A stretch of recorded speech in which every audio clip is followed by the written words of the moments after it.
Welcome to AMF 24/7 news. Guntur ఈ రోజు జరిగిన పాత్రికేయుల సమావేశంలో మాజీ మంత్రి డొక్కా మాణిక్య వరప్రసాద్ మాట్లాడుతూ వర్గీకరణకు తెలంగాణ ప్రభుత్వం ఒక చక్కటి పరిష్కారం చేసిందని, అందుకు దళితుడిగా మనస్ఫూర్తిగా స్వాగతిస్తున్నట్లు తెలిపారు.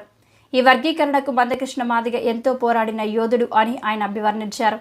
అప్పటి అంబేద్కర్ల దళితుల సమస్యలను సవివరంగా అమలు జరుపుటకు పోరాడారని డొక్కా తెలిపారు. ఈ సందర్భంగా ఆయన మాట్లాడుతూ దళితుల వ్యతిరేక పార్టీగా వైఎస్ఆర్సీపీని ఆయన ఎద్దేవా చేశారు. డ్రైవర్ సుబ్రహ్మణ్యం హత్య కేసులో పురోగతి ఏమీ లేదని, దానిపై జగన్ ఏమీ మాట్లాడలేదని ఆయన అన్నారు. ఇది ఒక దళిత జాతికి శాపమని, జగన్ అందుకు బాధ్యుడని ఆయన తెలిపారు. ప్రభుత్వం వర్గీకరణ సమస్యకి ఒక పరిష్కారం, ఒక ముగింపు పలికినందుకు రేవంత్ రెడ్డి గారి ప్రభుత్వానికి, కాంగ్రెస్ ప్రభుత్వానికి ధన్యవాదాలు చేస్తాం. ఆ కమిటీ రిపోర్ట్ని అసెంబ్లీలో ప్రవేశపెట్టి ఇటు బీసీ జనాభా లెక్కల్ని, ఇటు వర్గీకరణకి ఒక ముగింపు పలికినందుకు వాళ్ళకు ధన్యవాదాలు.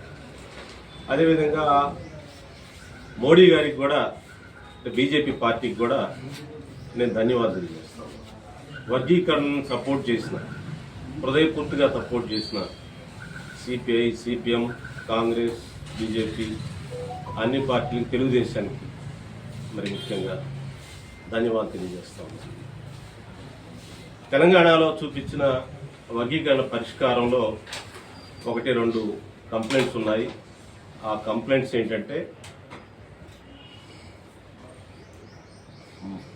నేత కాని మన్యం కులాలని ఒక జాబితాలో చేర్చాల్సింది 1వ గ్రూపులో చేర్చి కొంత కన్ఫ్యూజన్ ఉంది. ఆ 1వ గ్రూపులో అత్యంత వెనుకబడిన కులాలైన వాటిలో పంబా, ఆ నేత కాని కులాలు ఉండటం వల్ల కొంచెం వాళ్ళకి ఇబ్బంది అవుతుంది. దానికి ఒక పరిష్కారంగా వాళ్ళని సి గ్రూపులో పెట్టవలసిందిగా విజ్ఞప్తి చేస్తాను. కృష్ణమాదిగ గారి ఆందోళన ఏంటంటే, వారి ఆందోళన నిజమే, వాస్తవంగా ఆయన చాలా కష్టపడ్డాడు. 11 రావాల్సిన అవసరం ఉంది.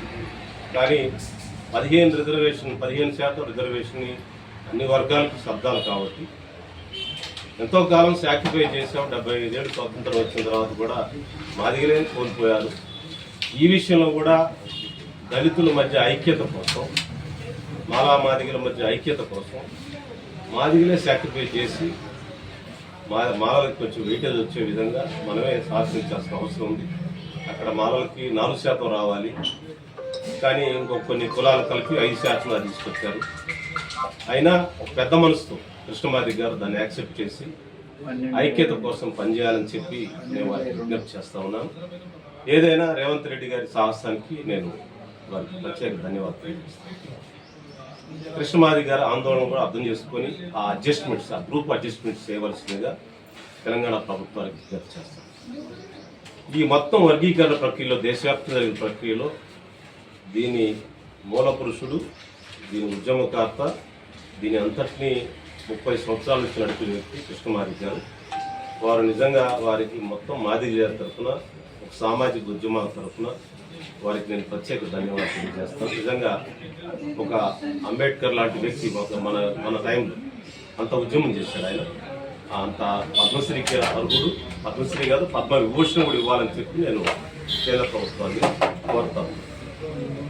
అదే సందర్భంగా ఆంధ్రప్రదేశ్ ప్రభుత్వం యాక్చువల్గా వర్గీకరణకి ముందు సూత్రధారి, ముందు చూపున్న వ్యక్తి, దార్శనికుడు చంద్రబాబు నాయుడు.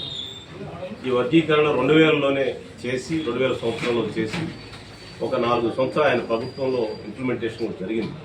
అనేక సాంకేతిక కారణాల వలన కొంత లీగల్ సమస్యల వల్ల ఇబ్బంది వచ్చినా, మరి ఇప్పుడు వెంటనే ఆంధ్రప్రదేశ్ ప్రత్యేక రాష్ట్రంలో వెంటనే ఇంప్లిమెంట్ చేయాల్సిన అవసరం ఉంది.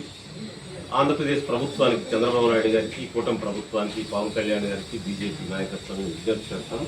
వెంటనే ఈరోజు మంత్రివర్గంలో చర్చించి ఆ కార్యక్రమాన్ని వేగవంతం చేసి ఆంధ్రప్రదేశ్ కూడా ముందుండాలని చెప్పి నేను విజ్ఞప్తి చేస్తాను.